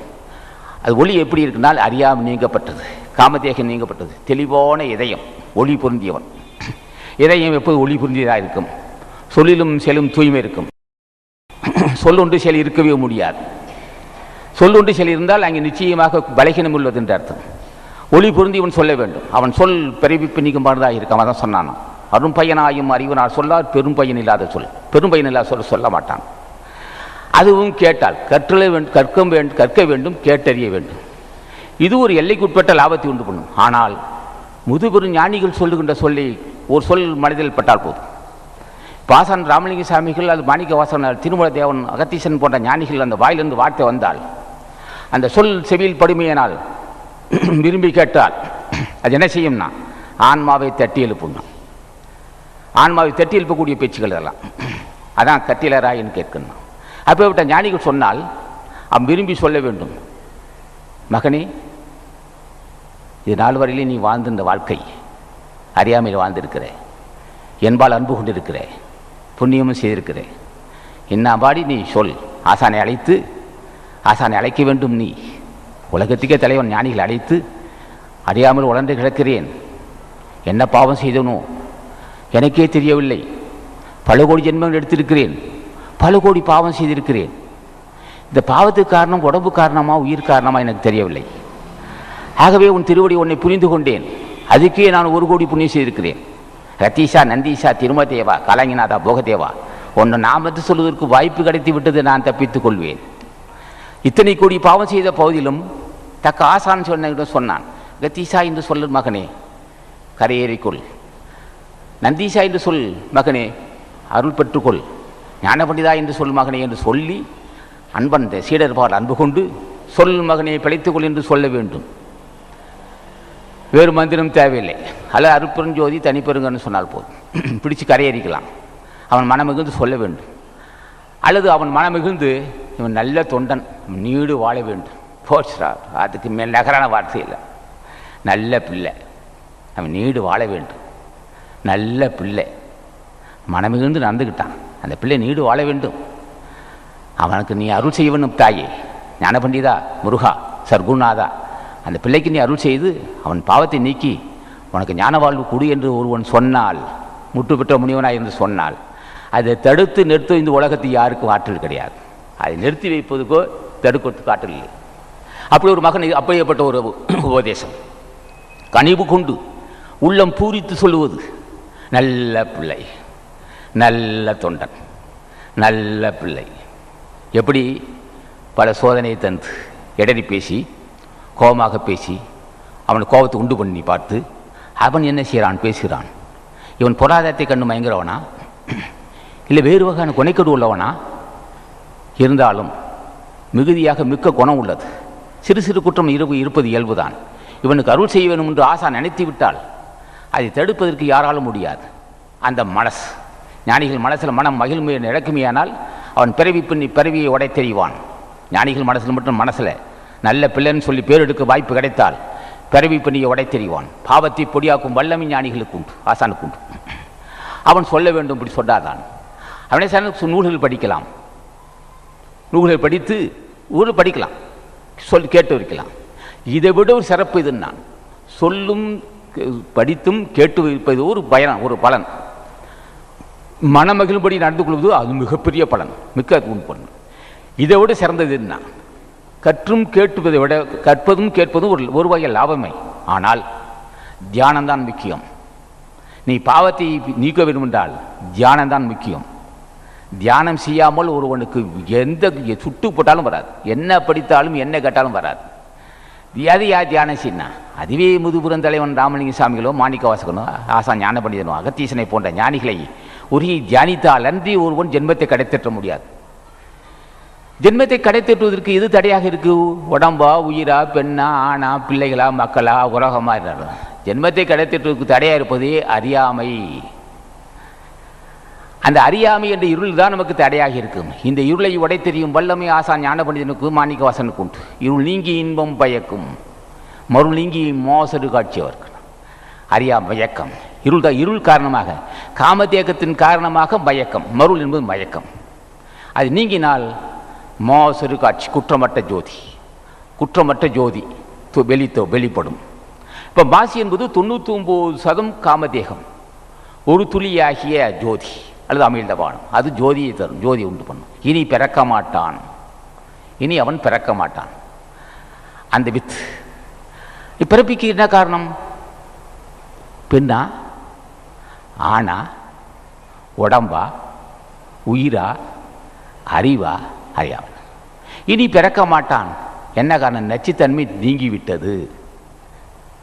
அவா என்ப எல்லா உயிர்க்கும் எஞ்சாண்டும் தவா பிறப்பின்னு வித்துனா வள்ளுவன். அவா என்ப ஆசைதான். பிறவி பிணி உண்டு பண்ணுவது ஆசை, வித்து. அது வித்து என்பது சுக்கிலம். அவா என்ப எல்லா உயிருக்கு, ஆசை என்று சொல்லப்பட்ட எல்லா உயிர். தவா விடாது கெடாது, தவாதுன்னா விடாது கெடாதுன்னு அர்த்தம். விடாது நம்ம விடாதுன்னு எடுத்துக்கலாம். அப்போ ஆசை தான் பிறவிக்கு காரணம்னு சொல்லிட்டான். அவா என்ப எல்லா உயிருக்கும், யாராக இருந்தாலும் சரி, அவன் சக்கரவர்த்தியாக இருந்தாலும் சரி, அவன் கோமடியாக இருந்தாலும் சரி, ஆண்டியாக இருந்தாலும், அவா என்ப எல்லா உயிருக்கும் எஞ்சான்றும் எப்போதும், எஞ்சான்றும் என்றென்றும் எப்போதும். தவா விடாது கெடாது, பிறப்பு ஈனும் வித்து, பிறப்பை கொடுக்கக்கூடிய வித்து. வித்தை கெடுத்து வியாக்கிரமத்தை மிக, வித்தை கெடுத்து வித்தை கெடுக்க வேண்டும். அது அனல் கொடுத்தால் அன்றி வித்து கெடாது. ஆமேவும் பால் நீர் பிரிக்கின்ற அன்னம் போல் தாமே தனிமண்டில் தன்னம் தனி நித்தம், தீமேவும் பல் கரணங்கள் விட்டன தாமேல் பிறப்பு எரி சார்ந்த வித்துனார். அவித்த வித்து முளையாதான் தாண்டவ கொண்டே, பக்தி அற்றவருக்கு அதை அடையார் தாண்டவ கொண்டார். அப்போ என்ன செய்கிறான் தலைவர்கள், ஞானிகள் என்ன செய்கிறான், நச்சுத்தன்மையாக தேகம் நீங்கினால் இனி பிறக்க மாட்டான். அந்த சுக்கிலம் சுத்த சுக்கிலமாச்சு. அப்போ அது வித்தை அந்த பிறவிக்கு காரணமான ஆசையை அழித்து விடுகிறான். யார் துணை கொண்டு? கல்வி துணை கொண்டா, கேள்வி துணை கொண்டா? இந்த வித்து பட்டி கிடந்தால் சாகுமா? பட்டி கிடந்தால் சாகுமா? சாகவே சாகாது. சாப்பிட்டா தான் சாகுமா? சாகவே சாகாது. எப்படியா அந்த வித்து சாகும்? இனி பிறவிக்கு காரணமான வித்து எப்படி சாகும்னா, வித்தை கெடுத்தவன் வித்தை கெடுத்து வியாக்கிரமத்தை மிக, சுத்த துரியம் பிறந்து தொடக்கிற ஒத்து புலனர் ஒன்றாய் உடம்போடு செத்துட்டு இருப்பது சிவயோகியாருன்னா அவன் தான் செத்துட்டு இருப்பான். அது யாருன்னா வித்தை கெடுத்து விட்டான். அப்படின்னா உடம்பை கொண்டு விட்டான்னு அர்த்தம். அவன் சாகாமல் செத்துருக்கான். வித்தை கெடுத்து வியாக்கிரம் பராக்கிரமம், வியாக்கிரத்தை மிக, சுத்த துரியம் பிறந்து, துரியம் என்பது உந்திகமனத்தின் மேல் பகுதி, சுத்த துரியம் பிறந்து தொடக்கிற ஒத்து புலனர் ஒன்றாய் உடம்போடு செத்துட்டு இருப்பது சிவயோகியாருன்னா காமதேகம் அற்றுவிட்டது, செத்து விட்டான் அவன். இனி பிறக்கமா, இனி அவனுக்கு இன்னொரு கருப்பைக்கு செல்ல மாட்டான். இப்பேற்பட்ட மர்மங்கள் அடங்கி இருக்கிறது எப்படியா கண்டுபிடிக்கிறதுனா, ஆசைதான் பிறவி காரணம் என்று வள்ளுவன் சொல்லிவிட்டான். அதுக்கு உபாயம் என்னையவான வேண்டுங்கால் வேண்டும் பெறவாமின. நீ விரும்பினால், தலைவன் என்ன இருக்கிறான, நீ விரும்பினால் இனி பெறவாதிருக்க வேண்டும் கேட்றான. வேண்டுங்கால் வேண்டும் பெறவாமி, மற்றது வேண்டாமே வேண்டவர்னா. நான் எதையும் எனக்கு தேவையில்லை, உன் திருவடியை கதி என்று எண்ணுகிறேன். வேற இந்த வேண்டுகோளும் திருவருளால் கேட்கின்றேன். எனக்கு எதுவும் வேண்டாம். இந்த உலகத்தை நான் எதையும் விரும்பவில்லை ஐயனே, எதையும் விரும்பவில்லை தாயே, எதையும் நான் விரும்பவில்லை ஐயா, உன் திருவடியை கதி என்று எண்ணுகிறேன். எனக்கு அருள் செய்யணும். நான் அதை தவிர எனக்கு வேறு வண்டு வேண்டாம். அது வேண்டும் இது வேண்டும் என்றால் அது சார்பாக பற்று வந்துவிடும், பாசம் வந்துவிடும். வேண்டேன் வேண்டேன் வேண்டேன் திருவடியை கதி என்று எண்ணுகிறேன். அதுக்கு நீதான் அருள் செய்ய வேண்டாம். உன் அருள் இல்லாமல் உன் ஆசி பெற முடியாது. வேண்டுங்கால் வேண்டும் பெறவாமே. இனி பெறவாது இருக்கதான் ஒருத்தனை கேட்கணும். ஆசானை கேட்டால் என்னடான்னு கேட்டான். நான் பிறக்கக்கூடாது, நான் பிறவாது இருக்கணும்னால் திருவருள் இருந்துதான். திருவருள் இல்லாட்டால் நான் மீண்டும் மீண்டும் பிறப்பேன். உன் திருவருள் என் விகாரத்தை நீக்கியது. உன் திருவருள் எனக்கு சிறப்பறிவு தந்தது. உன் திருவருள் வஞ்சனை நீங்கியது. உன் திருவருள் கோபத்தை நீக்கியது. உன் திருவருளுக்கு நிலையில்லாது கண்டு மயங்காத அறிவு தந்தது. உன் திருவருள் என்னை பற்றி அறிந்து கொள்ள முடியுது. உன் திருவருள் உன்னை அறிந்து கொண்டேன். உன் திருவருள் உருகி தியானிப்பதற்கு வாய்ப்பு தந்திருக்கிறாய். உன் திருவருள் இல்லாமல் உன் திருவடியை பற்ற முடியாது. அதுக்கு நீ தான் அருள் செய்ய வேண்டும். உன் திருவருள் பற்றுவதற்கு நீ அருள் செய்யாவிட்டால் உன் திருவடியை பற்ற முடியாது. என்னால் உன் திருவருளை பெறாமல் நான் ஜென்மத்தை கடைத்தேற்ற முடியாது. ஆகவே உன் திருவடியை பற்றுக. வேண்டுங்கால் வேண்டும் பெறவாமே, மற்றது வேண்டாமை வேண்டும். மற்றது வேண்டாமை வேண்டும். ஒன்றை நான் விரும்ப மாட்டேன். உன் திருவடியை தவிர எனக்கு வேறு கதி இல்லை, அதை தவிர எனக்கு தேவையில்லை. அதுக்கு மட்டும் நீ அருள் செய்தால் போதும். ஜென்மத்தை கடைத்திற்றுவேன். நான் சிறந்த வீரன். அதனை என்ன, என்னிடம் நெருங்க முடியாது யமன். யமன் யாருன்னா அதான் காமம்னா. யமன் என்னிடம் நெருங்க மாட்டான். யமன் என்பவன் காமம் அல்லது அறியாமை. திருவள்ளுவை நான் பெற்றுவிட்டேன், இன்னைக்கு சாவு இல்லை, நான் பெரும் வீரன். சக்கரவர்த்தியும் சாகலாம், நான் சாக மாட்டேன். எதனால்? உன் திருவருள் கடாச்சத்தால், உன் கருணையால் அந்த வாய்ப்பை பெற்றுவிட்டேன். ஆகவே நான் விரும்பி கேட்பது உன் திருவருள். அதுவே எனக்கு பிறவி பிணி அற்றுப்போகும். உன் திருவருள் அறியாமை நீங்கும். திருவருள் கோபம் தீரும். உன் திருவருள் மூர்க்கத்தனம் தீரும். யான் என்ற கருவம் தீரும். உன் திருவருள் பெருந்தகன்மை வரும் எனக்கு. உன் திருவருள் பொருள் பற்றி இருக்காது. உன் திருவருளால் வஞ்சனை இருக்காது. உன் திருவருளால் மூக்கத்தனம் எல்லா கொனைக்கடும் பொடிபட்டு போகும் தாயே. உன் திருவருள் கடாச்சத்தால் என்னுடைய கொனைக்கடெல்லாம் பொடிபட்டு விட்டது. நான் மனிதனாகிவிட்டேன். இதனால் வந்து நான் மனித ரூபத்தில் இருந்தேன் தவிர மிருகமாக இருந்திருக்கிறேன். இருட்டில் கடந்திருக்கிறேன். உன் திருவருளில் சொல்லப்பட்ட ஒளியில் நான் சார்ந்து விட்டேன், நான் வெற்றி பெறுவேன், உன் திருவருளால் வெற்றி பெறுவேன், உன் அருளாசியை பெற்றுவிட்டேன், இனி எனக்கு அச்சமில்லை. யாரை கண்டு மஞ்சேன், எதை கண்டு மஞ்சேன், எதையும் மயங்க மாட்டேன். உலக அடியில் இருப்பேன், பொருளாதாரத்தில் மிதந்து கிடப்பேன், சுற்றத்தோடு இருப்பேன், மக்களோடு இருப்பேன், நான் தனித்தன்மையாக இருப்பேன், உலக மக்களோடு இருப்பேன். மாத்தானபத்தையும் மாயாபுரி மயக்கத்தையும் நீத்தார் தமக்கு நிட்டை உண்டோ, நித்த நண்பு கொண்டு வேத்தார் குளித்தும் பசித்தார் புசித்தும் விழிது என்று பார்த்தார் உலகத்தை அவர் போல் இருப்பர் பட்டவன். உலகம் கூட இருப்பேன், வியாபாரம் செய்வேன், தொழில் செய்வேன், விவசாயம் செய்வேன், மனைவி மக்களோடு இருப்பேன். நான் தனித்தன்மை உள்ளவன். என் தன்மையை என்னுடைய ஆன்மா மாசற்று விட்டது. ஆன்மாவுக்கு மாசு உடம்பால் வந்ததா, உயிரால் வந்ததா, பசியால் வந்தது, பெண்ணால் வந்தது, ஆணால் வந்ததா, இயற்கையால் வந்ததுன்னா? ஆன்மாவுக்கு மாசு உடம்பால் காரணம். உடம்புக்கு மாசு வந்தது உணவால் காரணம். உணவுக்கு காரணம் பசியால் காரணம். பசிக்கு காரணம் இயற்கை. என்ன? நான் வென்று விட்டேன் திருவுருள் கடாட்சத்தால். இதை தவிர ஒரு மனித வர்க்கம் முன்னேறுவதற்கு வழியே இல்லை. ஆசையை ஒழிக்க முடியாது. ஆசை அது என்று வள்ளுவன் சொல்லலாம். வள்ளுவ பெருந்தகையே, வள்ளுவ பெருமானே, தேனே தெளிவே திகட்டாத தெல்லமுதே, தீஞ்சுவை பாகுவே, ஒளி விளக்கே, ஒளிச்சுடரே, உண்மையே, திண்மையே, ஆற்றலே, பரிபூர்ணமே, கேட்பதெல்லாம் தருகொண்ட வள்ளலே, உன் திருவுருள் கடாட்சத்தால் அன்றி ஆசையை அறுக்க முடியாது. அறுக்கணும்னு சொல்லிட்டேன். அவாவை நீக்கணும் கிள்ளணும்னு சொல்லலை. பெரிய வார்த்தை என்று சொல்லிட்டேன். அவாவை நீக்குன்னு சொல்லியிருந்தா நான் ஓரளவுக்கு முயற்சிப்பேன். ஆசையை அறுக்குன்னு சொன்னேன். அறுக்குன்னு சொல்லியிருக்கிறேன். உன் திருவருள் கடாட்சம் என்ற அருவாளை கொண்டு, உன் திருவருள் கடாட்சம் என்ற ரப்பத்தை கொண்டு இந்த ஆசையை அறுப்பேனை அறுக்க முடியுமே தவிர வேறு வழி இல்லை. ஏகனே, நீ முற்று பெற்ற முனிவன், அறம் பொருள் இன்பம் வீடு என்று கரை கண்ட மேலே நீ. உன் ஆசி பெற்றாலும் சரி, ஆசா ஞான பண்டிதன் ஆசி பெற்றாலும் சரி, அகத்தீசன் ஆசி பெற்றாலும் ஒன்றையாகும். நீங்கள் அத்தனை பேர் ஒன்றுதான். உன் திருவடியை பற்றி கேட்கிறேன் வள்ளுவ பெருமானே, உன் திருவடியை பற்றி கேட்கிறேன், எனக்கு வாய்ப்பு தர வேண்டும். உன் திருவடியை பற்றி பூஜிப்பதற்கு வாய்ப்பு நீ தர வேண்டும் என்று கேட்டு பெற்றுக்கொள்ள வேண்டும். அற்றவர் என்பவர் அவா அற்றார். அற்றவர்னா பிறகு அற்றவர் அர்த்தம். அற்றவர் என்பவர் அவா அற்றார். அப்போ காமதேகம் விட்டு போச்சு. மற்ற யார் அற்றாக அற்றதில்லை.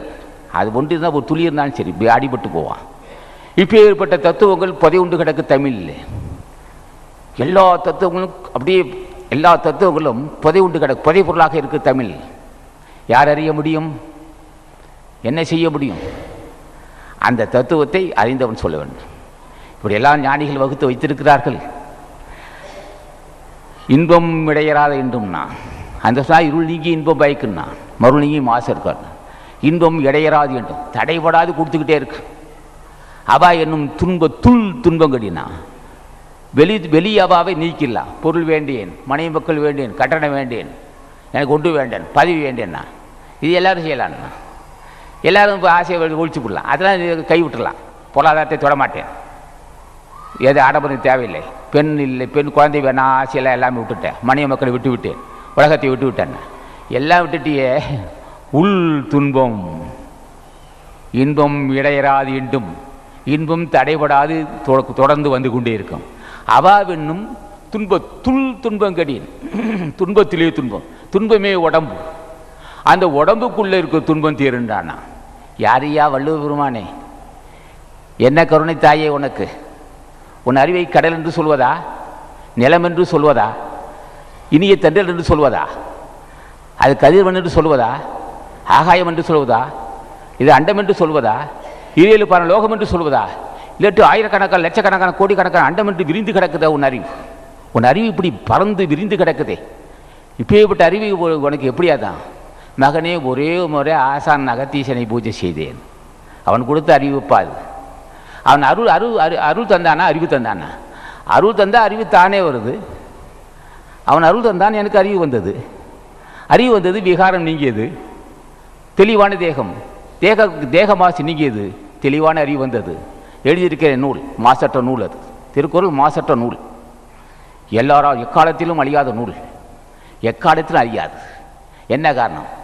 காமதேகம் மருள் உள்ளவன், அறியாமை உள்ளவன் நூல் எழுதினால் ஒரு காலத்தில் நிற்கும், மற்ற காலத்தில் விழுந்து போகும். என்றும் தலை நிமிர்ந்து நிற்கிறது, என்றும் தலை நிமிர்ந்து நிற்கக்கூடியது, என்றும் தலை நிமிர்ந்து நிற்கக்கூடியது, எப்போதும் இருக்கக்கூடியது, அழியாதது. அமுதம், வள்ளுவன் திருக்குறள் அமுதம். நம்ம பிள்ளைகள் படிக்குதா? இப்போ தமிழ் படிக்க மாட்டேங்குது. ஏனையா தமிழ் படித்தேன். நல்வனி இருந்தால் தமிழ் படிப்பான். நாங்கள் கட்டாயப்படுத்தவில்லை. திருக்குறளை படிக்கிறான். அமுதம் வள்ளுவ பெருமான் எழுதிய திருக்குறள் அமுதம். அதில் தான் இருக்குது 99% விஷத்தை பற்றி அறிந்து கொள்ள வாய்ப்பு இருக்காது. அப்பேற்பட்ட அரிய நூல் அது. அதான் மற்றும் தொடர்பாடியவன்கொள் பிறப்பற்குள் உற்றார்க்கு உடமை கண்ணா வள்ளுவன் துறவலை சொல்லியிருப்பான். மற்றும் தொடர்பாடியவன்கொள் பிறப்பற்குள் உற்றார்க்கு உடம்பு மிகன்னா, பிறவி தின்பத்தை ஒழிக்கிறதுக்கு உடம்பு தாண்டா உனக்கு வாகனமாக இருக்குன்னா, தெப்பம் கப்பலாக இருக்குது, படகாக இருக்குது. அப்படி இருக்கும்போது ஏன் இந்த மற்ற தொடர்பு வச்சு கேட்டால் மறைமுகமான வார்த்தை இது. வள்ளுவ பெருமான் அன்றி இது அது வள்ளுவ பெருமான் தான் இது விளக்க சொல்லலாம். ஆகவே இப்பேற்பட்ட ஒரு தத்துவங்களை வள்ளுவ பெருமான் அமைத்து வைத்திருக்கிறான். ஏதோ சில கருத்து சொல்லியிருக்கிறேன். ஆரா இயற்கை அவா நீ பின் அணிலியை பேரா இயற்கை தருணா. எந்த இயற்கை உனக்கு காம விகாரத்தை தந்து, உனக்கு நரதை மூப்பை தந்து, பரிணாம தந்து, பசி தந்து, எந்த இயற்கை உனக்கு காமம் பசி மயக்கத்தை தந்து, எந்த இயற்கை உனக்கு அறியாமை தந்து உன்னை நரகத்தை தள்ளுகிறதோ அதே இயற்கை புரிந்து கொண்டால் ஆரா இயற்கை அவா நீ பின் என்று நிரப்பவே முடியாது. எத்தனை மாதிரி பெண்ணுறவு கொண்டாலும் மயக்க ஆசை இருக்கும். எவ்வளோ சுகான சாப்பிட்டாலும் ஆசை இருக்கும். என்ன காட்சிகளை பார்த்தாலும் ஆசை இருக்கும். என்ன பாட்டு கேட்டாலும் ஆசை இருக்கும். ஆரா இயற்கை அவா நீ பின். அது இயற்கை. இந்த இயற்கை ஆசை சில ஆண்டுகளுக்கு, சில லட்சம் ஆண்டுகளுக்கு முன்னே வந்ததில்லை. உலகம் தோன்றியிருந்தே வந்தது. பல லட்சம் கோடி ஆண்டுகளாகவே இந்த ஆசை வந்திருக்கு. ஆரா இயற்கை ஒவ்வொரு மனிதனுக்கும் இருக்கும். நிரப்பவே முடியாது. அந்த நிரப்ப முடியாத ஆசையை புரிந்து ஆரா இயற்கை அவா நீத்தல். நீக்குன்னு சொல்லலை, நீக்குன்னு சொல்லலை, பெரிய வார்த்தை. அவா நீக்கின்னு சொல்லலை, நீத்தல். நீத்து போச்சு. நெருப்பு எப்படி இருந்தது? நெருப்பாக இருந்தது. அப்படியே கொஞ்சம் வெறிக்காட்டு பட பட பட நெருப்பு தன்மை நீங்கி அங்கே விபூதி மாதிரி ஆயிடுச்சு. அப்படியே நீத்து போச்சு, விபூதி ஆயிடுச்சு. அவித்தா கரியாகும், நீத்து போச்சு, வெறும் இது சாம்பல் ஆயிடுச்சு. ஆரா இயற்கை அவா நீ பின். அந்நிலையே உறுதியாக இருக்க வேண்டும். அந்நிலையே பேரோ இயற்கை தரணும். எந்த இயற்கை வஞ்சித்ததோ அதே இயற்கை உனக்கு மரணமில்லா பெருவாழ்வு தரணும். இப்பேற்பட்ட வள்ளுவ பெருமான் மரணத்தை வென்ற மாபெரும் மேதை, பெருந்தகையாளன், கருணைய வடிவானவன், அமுத சொருவி, அமுத வள்ளல், அமுத கடல், கல்வி கடல், பகுத்தறிவாதி, சாத்வீகவாதி, கெட்டதெல்லாம் தரக்கூடிய கொடை வள்ளல், யார் அடித்தாலும் அஞ்சியல் என்று சொல்லுகின்ற ஆற்றல் ஆசான் வள்ளுவ பெருமானுக்கு உண்டு. அப்பேற்பட்ட நூலை அதில் ஒரு சில கவிகளை நான் எப்போதும் திருக்குறளுக்கு பூர்ணமாக விளக்கம் சொல்வதில்லை. இப்போ நான் முழுதும் அந்த திருக்குறளை முழுமையாக சொல்லவில்லை. அங்கெங்கே சொல்லியிருக்கிறேன். அஞ்சுவதோறும் அரணே ஓரும் என்பது அசை, அஞ்சுவதோறும் அரணே ஒருவனை வஞ்சிப்போதோர் ஆவா. ஓரும் என்பது அஞ்சுவது அரண், ஆசைக்கு அஞ்சுவது அறம், அதான் தர்மம். அஞ்சுவது அரணே வஞ்சிப்பது ஆவான்னு சொல்லியிருக்கலாம். இது ஓரும் என்பது அசை, கவியை நிரப்புவது. அஞ்சுவதோறும் அரணே ஒருவனை வஞ்சிப்போதோர் ஆவா. ஆசை தான் பிறவிக்கு காரணமாக இருக்கு. உம்மால் நீக்க முடியுமா? பட்டிக்கு இருந்தால் என்ன செத்து போவேன், உடவு இருந்தால் காமம் வந்துடும். இந்த இது ஆசைக்கு காரணம் பெண்ணா ஆனா பிள்ளைகளானா? இயற்கை, ஆறா இயற்கை, அது இயல்பு. அதை அஞ்சுவது எதுக்கு அஞ்ச வேணும்னா, மீண்டும் நரதரை முப்பு வந்துவிடும், மீண்டும் ஈழைமைகள் வந்துவிடும், மீண்டும் பல ஆண்டு, சில ஆண்டுகள், சில நாட்கள், சில மாதங்கள், சில வாரங்கள் கட்டில் கடந்து நார வேண்டியது இருக்கும். நாற்றமற்ற வாழ்வு வேண்டுமா உனக்கு? நாற்றமற்ற வாழ்வு வேணும்னா நாட்டமுடன் இருந்தா. அஞ்சுவதோறும் அரணே, ஆசைக்கு அஞ்சுவதே அறம். ஒருவனை வஞ்சிப்பதோறும் அவா, அவனை வஞ்சித்து மறுபடி பிறவி தழுவது ஆசை. அதை பற்றி புரிந்து பற்றுக பற்றற்றான். ஆசா வள்ளுவன் சொல்ல உபாயம் சொன்னான், பற்றுக பற்றற்றான். அப்பற்றனை பற்றுக பற்று விடற்கு, விகாரத்தேக நீங்குவதற்கு பற்றற்றன் திருவடியை பற்றிக்கொள் என்று உபாயம் சொல்லியிருக்கிறான் வள்ளுவ பெருமான். ஆகவே நாம் எல்லாம் இந்த சங்கம் பற்றற்றவனை புரிந்து கொண்டிருக்கிறோம். அது யாரியான்னா, சென்ற நூற்றாண்டில் தோன்ற ராமலிங்கமாக இருந்தாலும் சரி, சில நூற்றாண்டுகளுக்கு முன்னே தோன்றிய மாணிக்கவாசகராக இருந்தாலும் சரி, பல நூற்றாண்டுக்கு முன்னே தோன்றிய புஜண்ட மகரிஷியாக இருந்தாலும் சரி, இல்லை 1000 ஆண்டுகளுக்கு முன்னே தோன்றிய திருமலை தேவனாக இருந்தாலும் சரி, அத்தனை பேரும் பற்றற்றவர்கள். பற்றுக பற்றற்றான். அப்பற்றனை பற்றுக பற்றி விடற்கு உபாயம் சொல்கிறேன் மகனை கேட்டுக்கொள். ஒன்னால் முடியாது, அறிந்து கொள்ள முடியாது. இது கடல், கல்வி கடல், இது ஞான கடல்.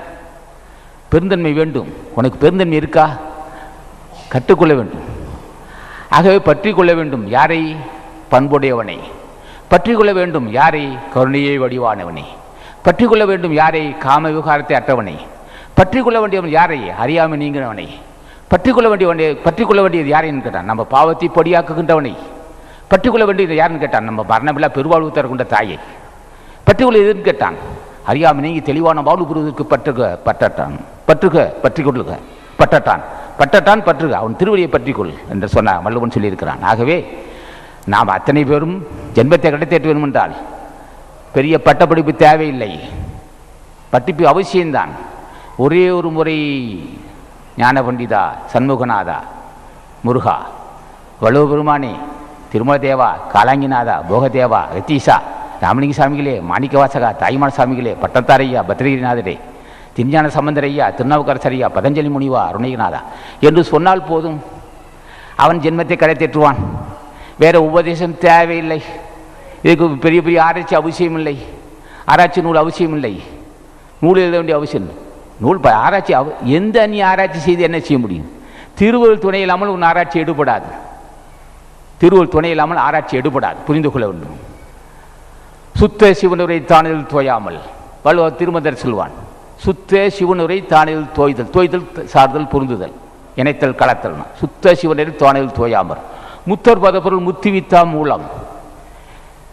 சிவ அவரவர்கள் கடவுள் இன்பத்தை பற்றி எழுதியிருப்பார்கள். திருவாசகம், பல நூல்கள் எழுதியிருக்கிறார்கள்.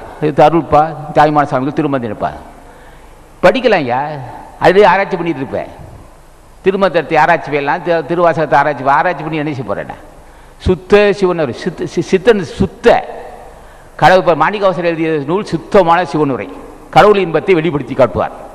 சுத்த சிவனுரில் தானில் தோயாமல், தோய்தல் கலத்தல் இணைதல் சார்தல் பொருந்துதல், தோயாமல் முத்தொரு பதப்பொருள் முத்தி வித்தா மூலம். உலக மக்களை பிழைத்துக் கொள்ளுங்கள், நான் சொல்லுகிறேன், பிழைத்துக் கொள்ளுங்கள். முத்தொரு பதப்பொருள் முத்தி வித்தா மூலம். முத்தன் என்று சொல்லப்பட்டவன் யாருன்னா, இனி பிறக்க மாட்டான், கருணையை வடிவானவன், விகாரமற்றவன், அவன் தான் முத்தன். முற்றிவிட்டான், இனி பிஞ்சி இல்லை, நன்றாக முத்திவிட்டது, வெம்பாது, இனி பழுக்கக்கூடியது. முத்தன் என்பது பழுத்தி விட்டவன், புத்தன் என்பது முற்று பெற்றவன். அவனுடைய திருவடியே முத்தர் பதப்பொருள் முத்திவித்தா மூலம், அவன் திருவடியே உனக்கு முத்திவித்தா மூலம். அத்தகையான் மா அரணை அடைந்திட்டால், அவன் தான் மா அரண், சிறந்த மிகப்பெரிய ஈசன் அவன். மா அடைந்திட்டால் சுத்த சிவம் அவரே சுத்த செய்வரே, சுத்த சிவமாவான், சுத்த செய்வன் ஆவான். சுத்த செய்வன் கேட்டான், பசியே இல்லாதவன். செய்வம் சொல்லலை, சுத்த சிவம் அவரே சுத்த செய்வரே, சுத்த செய்வன். பசி இல்லை, அங்கே புலால் உனக்கு வேலை இல்லை, பசி இல்லை, காமம் இல்லை, பசி இல்லை, எதுவுமே தேவையில்லை. சுத்த சிவனரை அவர் சொன்னார். சுத்த சிவம் அவரை சுத்த செய்வரே, அவன் தான் சுத்த செய்வன். ஆகவே மனித வர்க்கம் முன்னேற வேண்டும் என்றால் ஒரு நாளைக்கு ஒரு முறையாவது ஒரு 5 நிமிஷமாவது ஞானிகளை அழைத்து தம்ம குறையை சொல்லி ஆசானை வணங்கி கேட்டால் ஜென்மத்தை கிடைத்திட்டலாம். இல்லை என்றால் ஒன்றுமே செய்ய முடியாது. ஆகவே நீங்கள் நாம் இது நேரம் வரலும் பேசியிருக்கிறேன். ஏதோ என்ன அப்போதைய கல்வி இல்லாதனாலே ஏதோ ஒன்றிற்கு கொண்டு உடையிருப்பேன். கட்டுவந்த பெரியோர்களும் தாய்மார்களும் பொறுத்து கொள்ள வேண்டும் என்று திருவடியை வணங்கி முடிக்கிறேன். வணக்கம்.